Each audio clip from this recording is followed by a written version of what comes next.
You are listening to Fantha Tracks. Because of the following special program, Wonder Woman and the Incredible Hulk will not be presented this evening.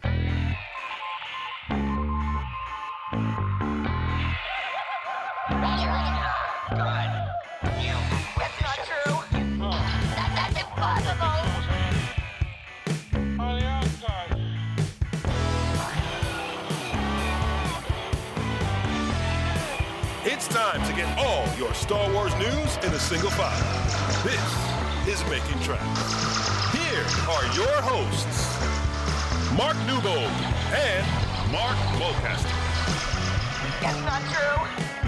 That's impossible. You're listening to Making Tracks, and a very special episode as we head back to Olympia for London Film and Comic Con. Fantha Tracks were lucky enough to be the main hosts of the second stage. And over the weekend, myself, Brian Cameron, Paul Naylor and Mark Mulcaster all had the chance to sit down and chat to some of the guests in the Star Wars zone. So let's kick off with the first interview. This is Paul Naylor chatting to Marti Matulis. Marti is the pirate Vane in The Mandalorian and the upcoming Disney Plus series Skeleton Crew. So here's Paul chatting with Marti Matulis on the second stage at London Film and Comic Con right here on Making Tracks.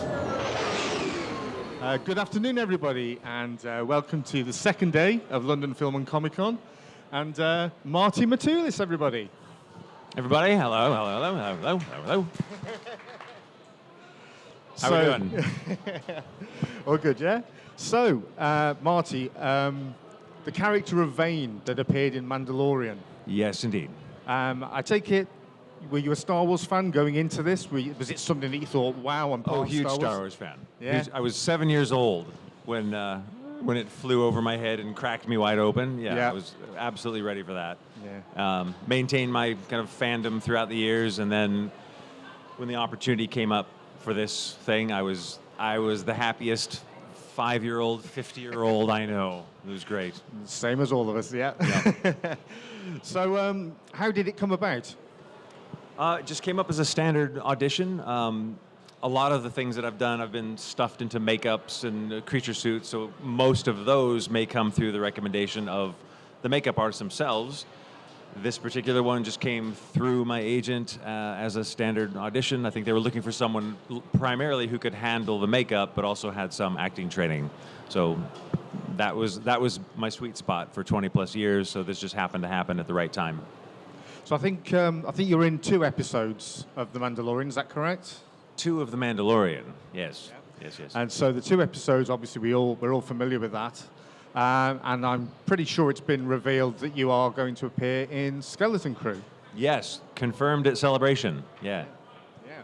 So you're going to be the chief antagonist in that, I believe? Well, one could wish. I think I'm one of several. Hard to say specifically because I would probably get assassinated by a mouse-shaped figure somewhere in the audience. But yeah, he definitely has a larger part than he did in The Mandalorian. I think it's maybe an 8-episode series. I can't recall, and he's in the majority. And did you know when you were filming The Mandalorian that the character was going to go on to do other things? Oh, I had no idea. The Mandalorian part was for 1 day, and I was to be killed, and some other fellow was to be sent away. But as the character was being built, I found out that the special effects makeup artists themselves wanted to do this particular race as a makeup and not as a rubber pullover mask. Didn't know that at the time, but when I was cast, I, of course, wanted to be done as a makeup and not as a rubber mask. So I contacted them, let them know that I could provide them a plaster cast of my head that happened to be all over town at this point after 20 years of doing this. And they said, oh, no, we've already got a copy of your head, and we're well hard at work sculpting. So it all came together to be a much more detailed makeup, a beautiful costume, and then during the costume and makeup test, I started to get a sense that they were not going to dispense with him too quickly. And then on the morning of, Favreau said, you're not dead. Brilliant. So the species is Nikto? Yeah, brown Nikto, yeah. And Nikto originally appeared in Return of the Jedi, in Jabba's palace and on the skiff. Yep. And that was a mask, I believe, rather than the makeup. Yeah, at the time, rubber mask. Yeah. So obviously with the makeup, you've got more flexibility. You can put more sort of character into the character. As much as possible. Yeah, maybe too much. How long did the application of the makeup take? As they go, it was very much on the shorter side of things. I think we brought him to about an hour and a half to get in.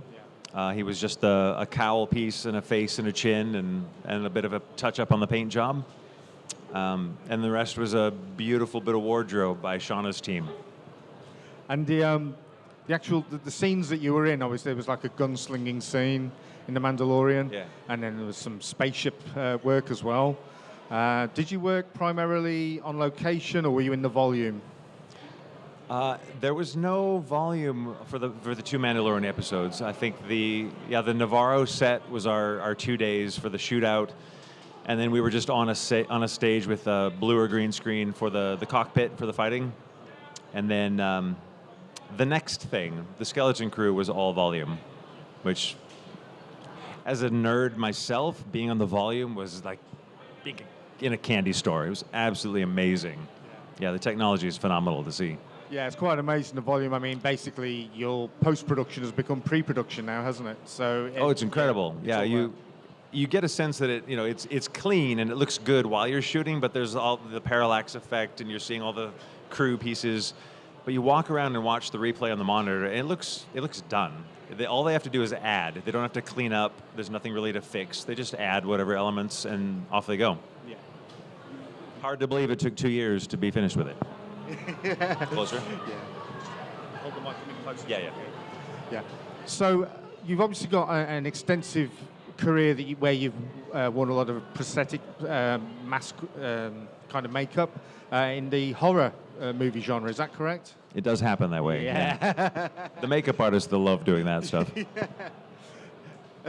Is that something that you wanted to get into, or did you just fall into that by accident, happy accident? No intention of doing so whatsoever. I used to do bizarre makeups for myself on Halloween.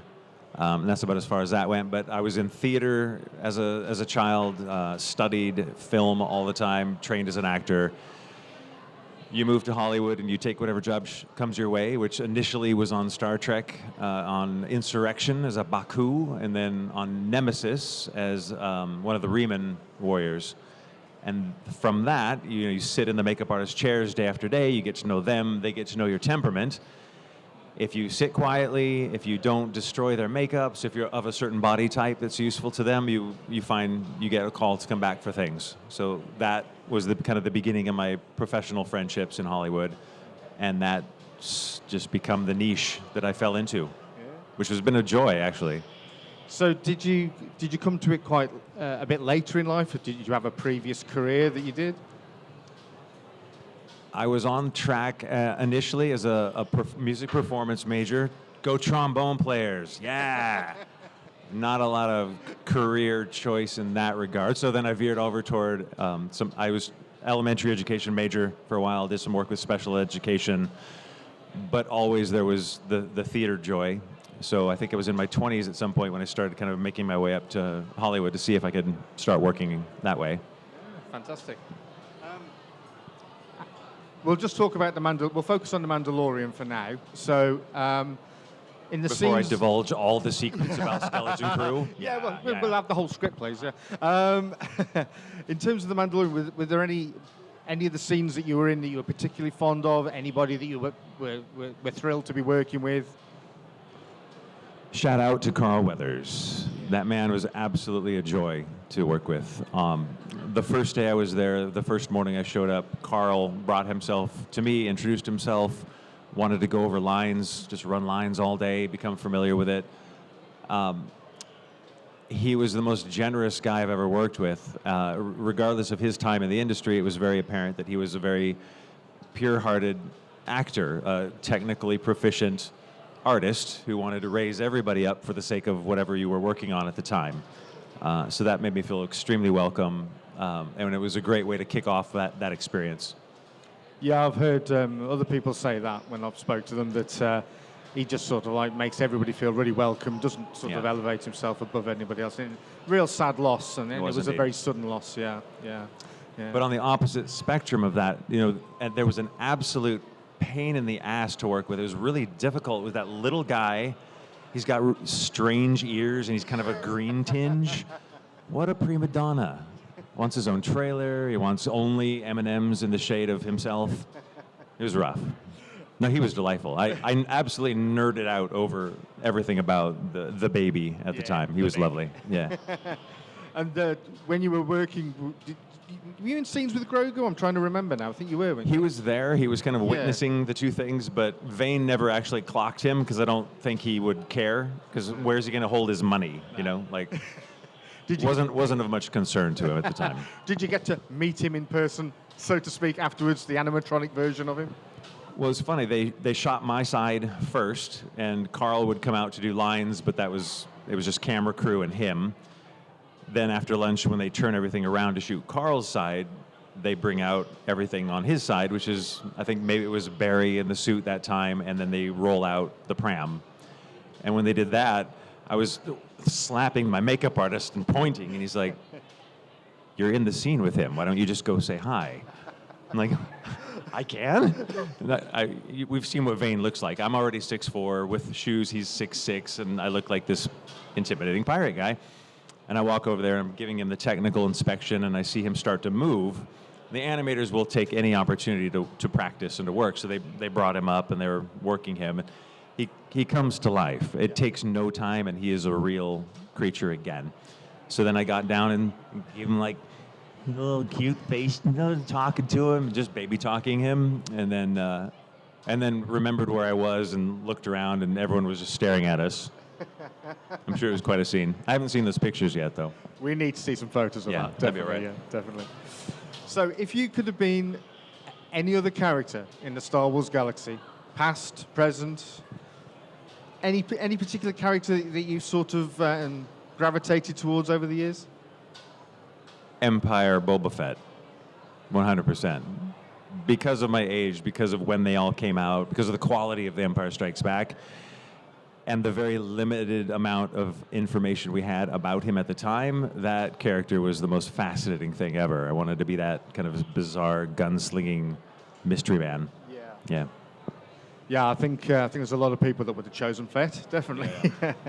Maybe a bit too tall for him. I don't know. True. Although there's a Play Arts variant character of Boba Fett that if I were to ever cosplay, I think a very tall, scary-looking Fett would be great. So, as a kid, you're into Star Wars. You've seen all the films. Did you collect the merchandise as a child? Not a lot of it. I had the flat case, the double-layer flat case that I filled up, but my friends had the Darth Vader extended case and then tubs of extra toys. So there was no shortage of action figures to go play with. I did get the Millennium Falcon one year for Christmas. That was kind of the pinnacle of my toy era. But yeah, that's all we did. You know, at that age, who's young in the audience here? Who's young? Back in the olden days, we would just go play Star Wars. Once Star Wars happened, that's all there was. There was Star Wars. So on the weekends, you'd either go ride your bikes or go to the pool, but then you'd just go play Star Wars. And there'd be 3 years between each new film. Yeah. And the only thing to hold you there was, what was the zine? Fantha Tracks. I had my Fantha Tracks to keep me somewhat in the loop of the developments. Oh, so you signed up to that then, yeah? I did. So I don't think there's an action figure as yet, but no doubt in the works potentially. But hoping. I was scanned. Well, there you go. That could happen. So that would be good. Good to see in the future. I mean, should that happen, how amazing will that be for you as a child fan, all the way up to an adult now, and you'd have an action figure of yourself? How cool would that be? That's great. It's great. Yeah, it's odd being at this age because, of course, half of it is absolute fan joy over that. There's a little piece of that like, oh, yeah, that's what I did. And then just the kind of appreciation that this is a now part of this larger world. Yeah. Yeah. Okay.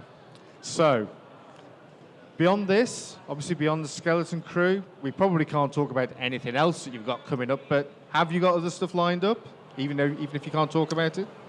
Oh, little to none. The industry's in a very strange flux right now. I think coming out of the strikes, this preponderance of AI and everyone leaping to see what it can do or what its limitations are, things still seem to be gearing up again. Things are not running at full speed yet. Still, yeah. So there's always opportunities. There's always things happening.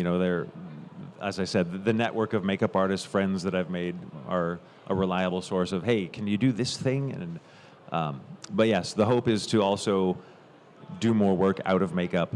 So that's been the biggest push this year, is to get the ducks lined up and prepare to hit the ground running once Skeleton Crew comes out. Are you tempted in any way to get involved with helping other people get involved? So maybe become a makeup artist yourself?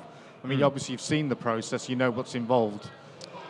Only as a lark. I've joked with my makeup artist friends that I could do a very probably stand-up job via 20 years of osmosis watching them work. But we haven't taken advantage of that yet. No, we've talked about doing some certain things on YouTube. I've considered certain types of teaching opportunities around how to manage yourself in difficult situations as an actor, even if it's not specifically related to makeup or prosthetics.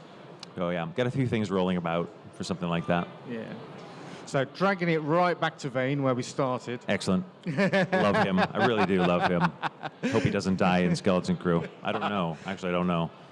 Who knows? Nope. But how do you find that sort of makeup? Do you find it claustrophobic in any way, or is it something that you're happy to work in? I personally don't, and I think that's why I've been able to do it for 20 plus years, and why the makeup artists love that, because if they love to be able to seal off some aspect that's usually required, like breathing or speaking or seeing or hearing. They like to take some senses away to dehumanize the character a little bit. For the most part, I don't mind. It's more of a meditative experience. Like if you're in a mask that you can't see out of, that's just your experience for the day, and you accept it. I don't get fidgety in the chair. I think only one time ever did I see a mask coming towards me, and I had that, maybe what most people might have is like the dawning realization that you're now trapped for 16 hours and goodbye. But no, for the most part, it's not that bad. I think the older I get, the less interested I am in that in that level of experience for that long of a period of time.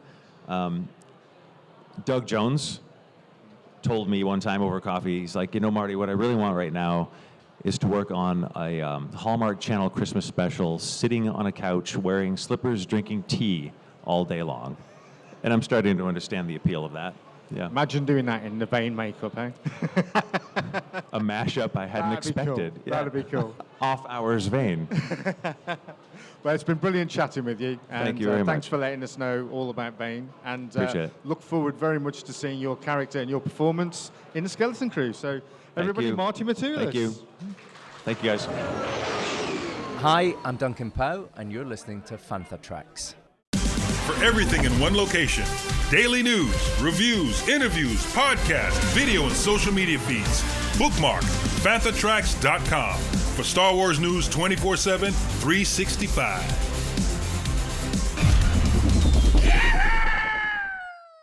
It's the last day, the last hours of London Film and Comic Con. Dying breath, you could Dying, say. gasping. Sweaty shame. Sweaty shame, yeah. And we're walking around the hall. Obviously, at this time of day, it quietens down quite a bit, but you can hear loads of noise in the background because it sounds like some sort of cosplay things going on. But, Mark, how has the weekend been for you? The weekend has been good fun, my friend. Yeah, it's been, it's always a little bit long, you know. It's 3 days plus a day of setup. Yeah.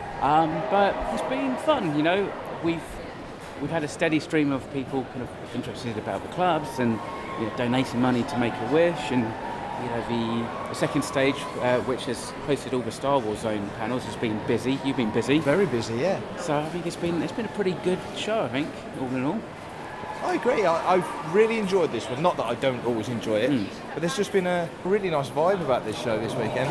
Nobody's been tired of practice. There's been no kind of squabbling, no drama. No. I was actually, in fact, today I've been able to kind of take my foot off the pedal and kind of be more of a punter and just... you got your Fantha shirt on for a start. Got my Fantha shirt on, which makes a change to 9 X-Wing shirt.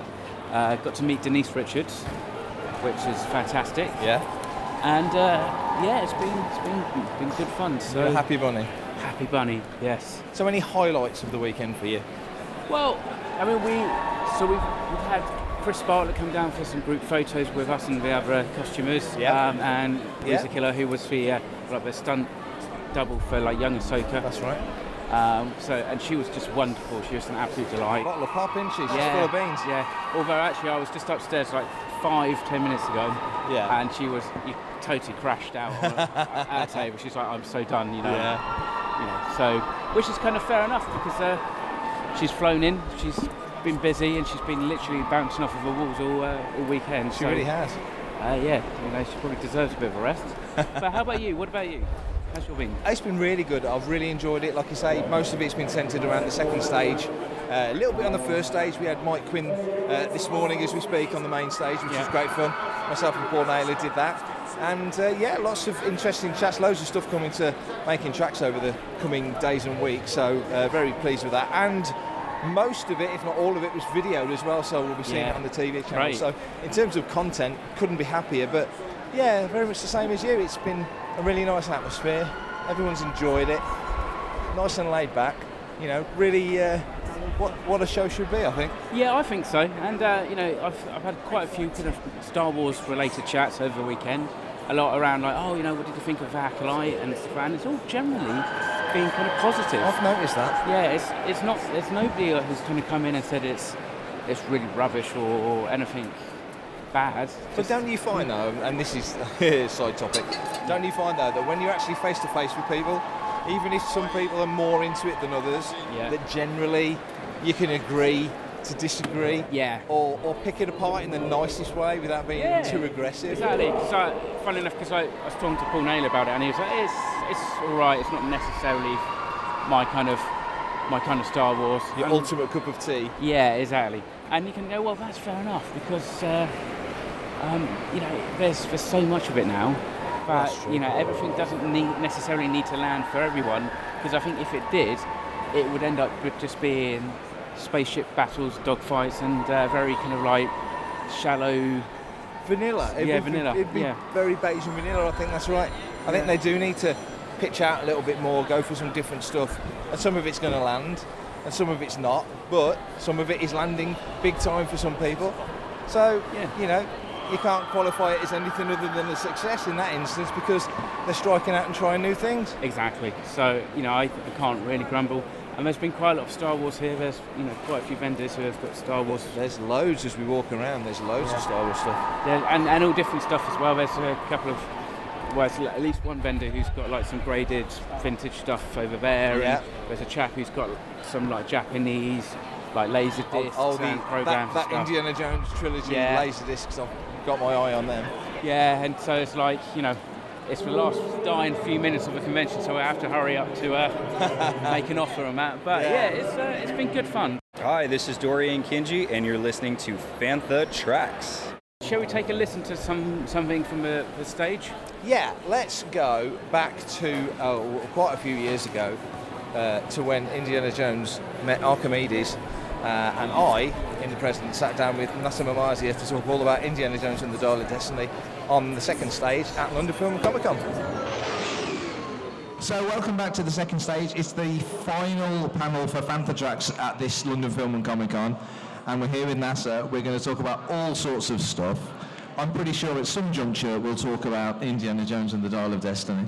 But first things first, how has the convention been for you? Have you enjoyed it? Oh, absolutely, yeah. I mean, it's been busy, which is good. And do you enjoy talking to fans and discussing things? It's lovely, just meeting people, chatting, absolutely. That's my nature. Do you do many conventions? This is my very first. Wow, okay, so what have you made of it? I mean, it's quite a culture shock if you've not done it before. Well, I kind of knew what to expect, as it were, and no, it's been how I expected it to be honest. So this is the first of many. This is how you'll be spending all your weekends going forward. Maybe, I don't know. I can't not talk about Dial of Destiny. It was such a joy. I'm seeing an Indiana Jones shirt right there. It was such a joy for indie fans to get that final fifth film, long-awaited film. And your character, Archimedes, plays such a key part in it, especially the twist at the end. Going back a little bit, how did the role come to you? Well, as you can imagine, they were looking globally because Archimedes being such a iconic historic character. When I, went for it, I never actually stopped and thought that I might actually get it, because it seemed such a, wide net that they were casting.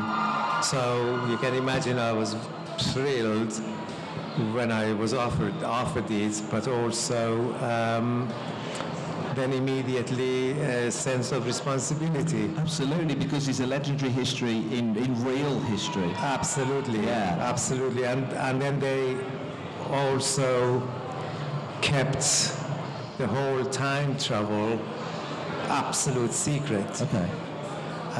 Because they didn't want the fans to know there's time travel. So all the publicity that sort of seeped out before the release never mentioned anything about, much to my dislike. There was no publicity around my character or me, but obviously understandable. So when we actually got to the filming, obviously, as an old-hander, I knew I needed to do all the preparation 100 times over. So I really did a lot of preparation for it. Nonetheless, when you go on set and you're working with iconic actors, director, and so on, it's not just portraying the character, but it's also living up to the standard, which, as a B-lister, if you like, you really have to make sure you don't allow anything to be left to chance. Absolutely. I think Indiana is such a student of history. And there's no character in all 5 films or the TV shows where you've quite seen him so almost fanboying over you. He's in awe. You are literally, he's held history. We've seen it, but he's now meeting history. Well, it's really interesting you say, if I may share a little anecdote. This was shot in Sicily, on the actual historic site. Exact same scene where the historic battle happened. And we were all staying in a hotel. People involved in that scene were in the same hotel. And the first time I met Phoebe Waller-Bridge and Harrison, obviously I was like, do I go forward and introduce myself? They were having a cup of tea together. And, they ran away from, fans or whatever. And I thought, do I not? I thought it'd be rude if I just go past them. So I went forward and I said, I don't mean to interrupt, but just thought I'd come and introduce myself. And I said, I'm Nasser Memazia and I'll be playing Archimedes. And they both leapt up. I said, oh my goodness, And later, then when we got a bit, more friendly, a few days later, Phoebe Waller-Bridge said to me, we were both starstruck when we met Archimedes. Not me, but Archimedes. So, you're absolutely right. And the way Harrison Ford played the scene, I was in absolute awe, because, he's an action actor, to see him play a scene so beautifully, emotionally, and play it, and, as the filming goes, you do scene after, you do take after take after take after take, and playing that level of emotion, but repeating it, hitting it exactly, at the same intensity and with truthfulness it ain't an easy job to do. And as I say, I'm an old-hander, and just watching this man give it everything. And people like him, in many ways, actually don't have to try that hard. maybe he would have got away with less of sort of suffering and investment in the character. But he wasn't going to cut any corners. You could see that, you know. And that's, you know, that was wonderful to observe and watch. It is a beautiful performance because he's almost close to tears. He's almost overwhelmed. He was. That's what I mean. I was like... Yeah. And you have to keep it together as the statesman, the stately, together character. The process, famously, the film took a while to film. There was a lot going on in the real world with COVID and everything else. Yes. How long were you involved in the project? I was there nearly 3 weeks. And believe it or not, just because it was during the time we were in Sicily, pretty much the focus was on that battle scene, on the Archimedes episode, as it were. And so the whole, pretty much most of 2 weeks was spent in that however many minutes of the movie it is. Day after day, long days shooting. So it flew by. Absolutely. Because it was very busy, intense time. And when you get your costume, all of those details are worked out. It was as accurate, obviously, as accurate as they could possibly make it. The costume was drooping, and the bloody sandals were really slippery. You know, Archimedes has scenes where he's running on this tough, rocky kind of shore. And, you know, the actor in me would have said, give me some better sandals. But the logic is that actually that's what Archimedes' sandals would have been like. And, you know, and his clothing would have been like that. So just, you know, pull your own socks up and get on with it.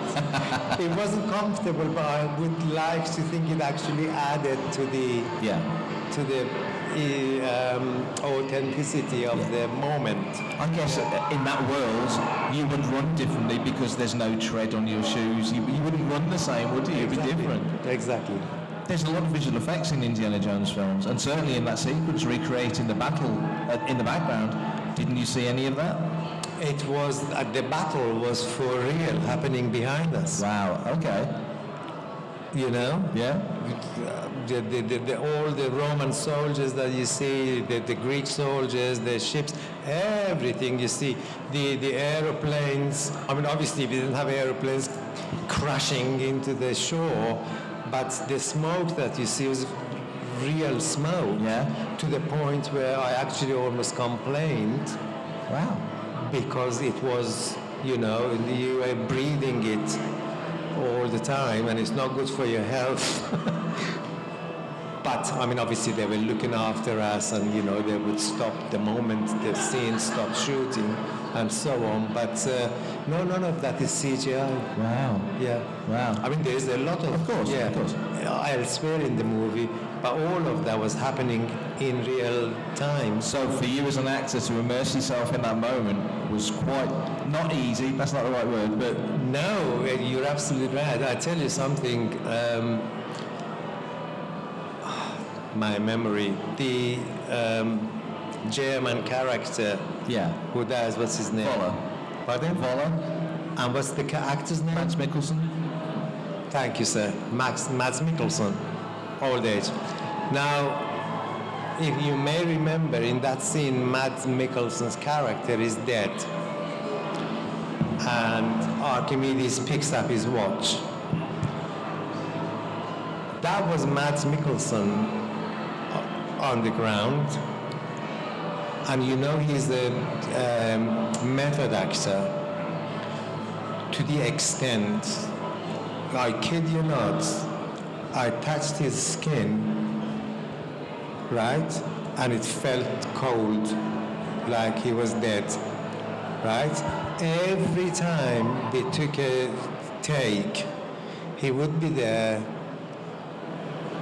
absolutely for me, right? An actor like him doesn't have to lie in all that sand and smoke and la-di-da with the makeup absolutely still, hold his breath, etc. But he never wavered. He wasn't acting, he was fucking dead. He was there he was like a prop. They could have put a dummy there, right? But he was there and, acting his socks off. Is that rare for an actor of his caliber to go to that extent? Rare, unusual. Yeah. Unusual. Yeah. And when you saw the final product, I presume that you only knew the sequences that you filmed when you didn't see any of the others, so you didn't need to. So when you finally saw the film, what did you make of it? Okay. Before the film, well, just when the film was released in the Cannes Festival, there is a Reddit Indiana Jones fan thing. I don't know if any of you follow it. And I was looking at it because my name was mentioned and it came out and all of that. And there was a lot of fans dissing it. Yeah. Because of the reviews they'd read, etc., etc. And of course, fans idolize the older, earlier movies, understandably. But actually, when I saw it, I knew time will tell, if not the best. It's going to be one of the better ones, definitely. Yes. I felt that when I saw the movie. Yeah. So I really loved it, yeah. Now, I did my research and I didn't realise that you were in The Rise of Skywalker. Yeah. Different characters. There's no small parts in Star Wars. Tell us a little bit about your involvement in that film. Well, that was funny, again, without spoiling too much. I was driving in my car, and the casting director, Nina Gold, who's a British casting director, I've worked with other projects with her, I've known her, she knows me. She rang me directly before she rang my agent, because it was such a secret thing. And I can talk about it now because it's, water under the bridge. And she said, basically, this is going to be the last Star Wars. I've always wanted you to be in one of them. There is this character, Officer of First Order. At the moment, there's no lines. There may or may not be when we shoot. But I just wanted to sound you out, And I'm thinking, this is essentially an extra. And I have to say, my age, my culture, I'm not a Star Wars fan. Sure. So I said, let me think about it. Didn't want to be rude and say no, but I was going to say no. And then when I got home and I mentioned it to my children, they said, are you mad? do it. Anyway, so that's how I ended up doing that. I said, yes, but it was literally one day. I mean, there was a lot of preparation, costume fitting, etc. I had to shave for it and so on. But on the day, it was, just, being in the background. Camera goes, oh, I'm gone, and that was it.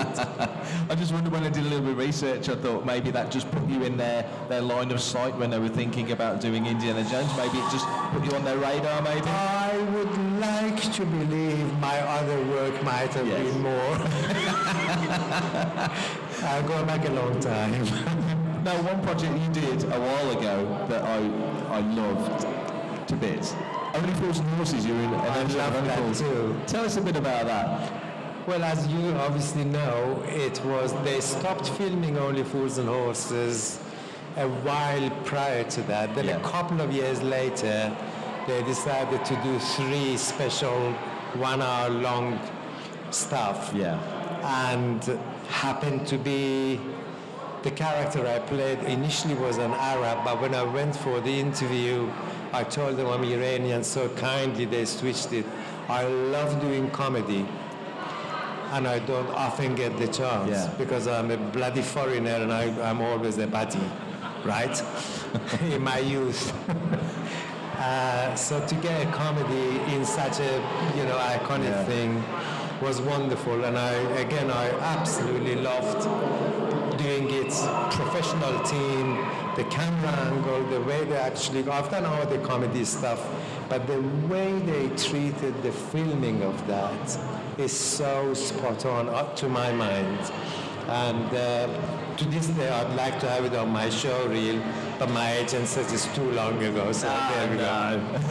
Yeah. You say about comedy, you find a lot of comedians go into serious acting, but maybe not so many serious actors go into comedy. Why do you think that is? Because you're clearly capable. I don't know, to be honest. I think my background personally is theatre.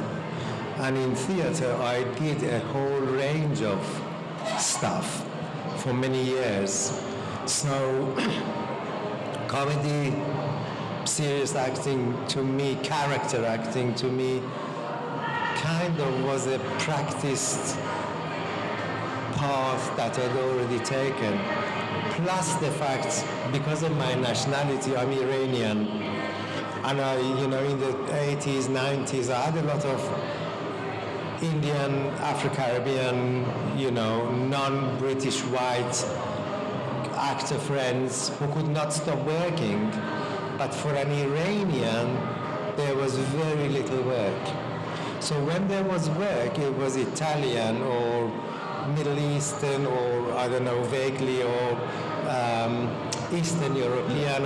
So I had to diversify as an actor to survive. Yeah. I had to play different roles, which looking back, it was a blessing in disguise. Yeah. Yeah. So I was, if you like, forced to diversify. Yeah. But doing comedy, I love it anyway. Yeah. And looking back over the various roles you've done over your career, you've obviously done a lot of stuff and different types of things. Is there a role that stands out that you look back on with fondness, be it on the stage or television or film? I mean, in absolute honesty, there isn't one or two, whatever. And again, I've been in the game for such a long time. There's quite a number of theatre pieces I've done, but nothing to show for it, because theatre stays in the memory of those who watch it, and that's more or less it. But in terms of films, there are a few, yes. The Kite Runner. There's a character in The Kite Runner which every time we did a take,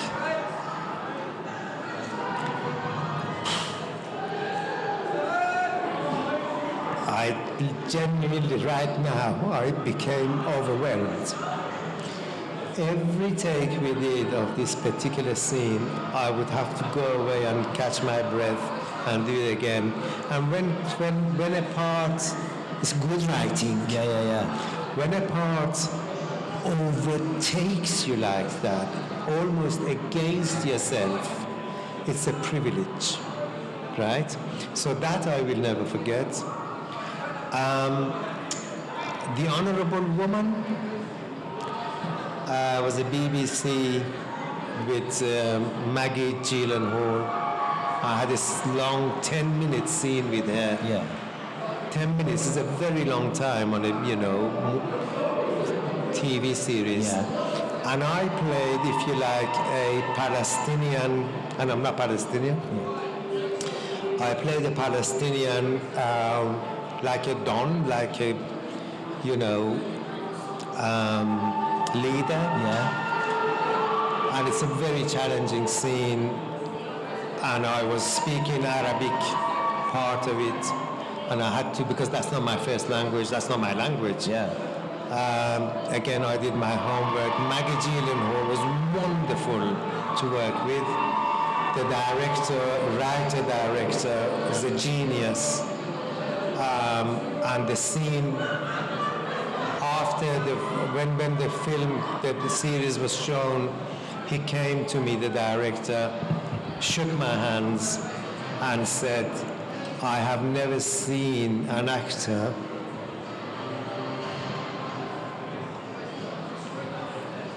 analyze the scene so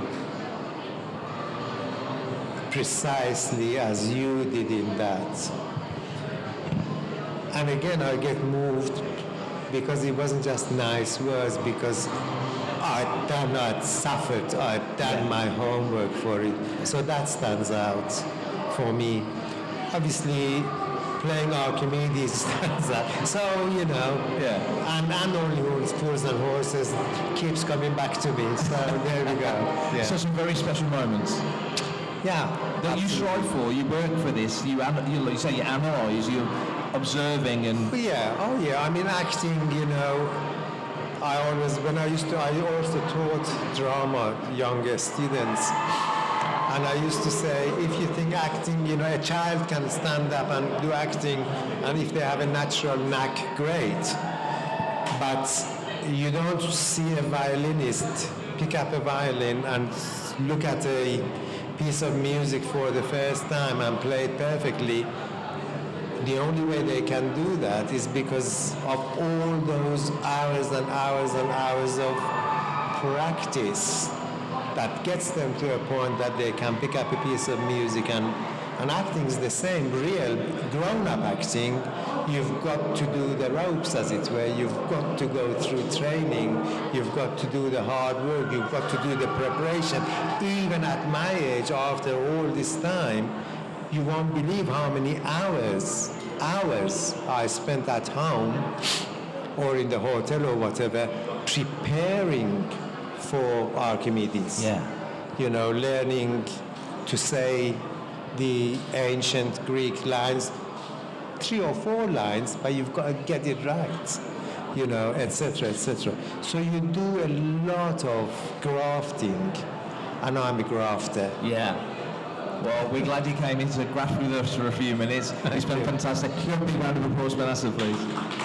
Thank you so much. Thank you guys. Thank you. So that's it for now for our coverage from London Film and Comic Con 2024. It's been a blast, and it is definitely closing down now. You can see people putting these things away and getting ready to go home, catch trains that probably ain't going to run, get on buses that are probably going to be late. I'm going to get onto a motorway that's probably going to be blocked. What are you going to be doing? Well, I've got to pack away a Tantive 4 corridor on a Tatooine street scene, and then load up a van and basically probably do the same thing, sit on the the A1M, no doubt. So, but that's right, because I've got tomorrow off to unpack it all and decompress before I go away on my hollybobs on Tuesday. So, well, that sounds like fun. I'm sure we'll be unpacking this trip for a while. So, but until then, anybody wants to send in any listeners' questions or comments or thoughts or theories, they're more than welcome to. And this lovely, delightful pre-recorded message can tell you how you do it. Visit fanthatracks.com or be sure to comment, like and share on our social media feeds at Fantha Tracks. Send in your listeners' questions by emailing radio@fanthatracks.com. Subscribe, leave a review, preferably a 5-star one, on Amazon Music, Audible, Apple Podcasts, Spotify, or your podcatcher or smart speaker of choice. And as always, thanks to James Temple for composing the Fantha Tracks intro, Adam O'Brien for our Making Tracks opening music, and Mark Daniel and Vanessa Marshall for our voiceovers. Tune in to Good Morning Tatooine. It's live Sunday evenings, 9 o'clock UK, 4 p.m. Eastern, 1 p.m. Pacific on Facebook, YouTube and Twitch. And check out our Fantha Tracks Radio Friday night rotation every Friday at 7 o'clock UK time for new episodes of The Fantha from Down Under, Planet Leia, Desert Planet Discs, Start Your Engines, Collecting Tracks, Cannon Fodder, and special episodes of Making Tracks, and every Tuesday at 7 o'clock UK time for your weekly episode of Making Tracks. And remember, fanthatracks.com, our social media feeds, Fantha Tracks TV and Fantha Tracks Radio are absolutely so no Patreon, Buy Me a Coffee, Kickstarter or Indiegogo required to stay updated on all the latest Star Wars news. And that's what you're doing for this episode, Mark. Well done, matey. I'll let you go and pack up your Fantha booth. I'm going to head back to the Rebel Legion booth now. And everybody else, stay safe, take care. Thank you for coming along to London Film Comic Con. And until the next one, may the Force be with you. Coming up next on Fantha Tracks Radio, it's another episode of Making Tracks.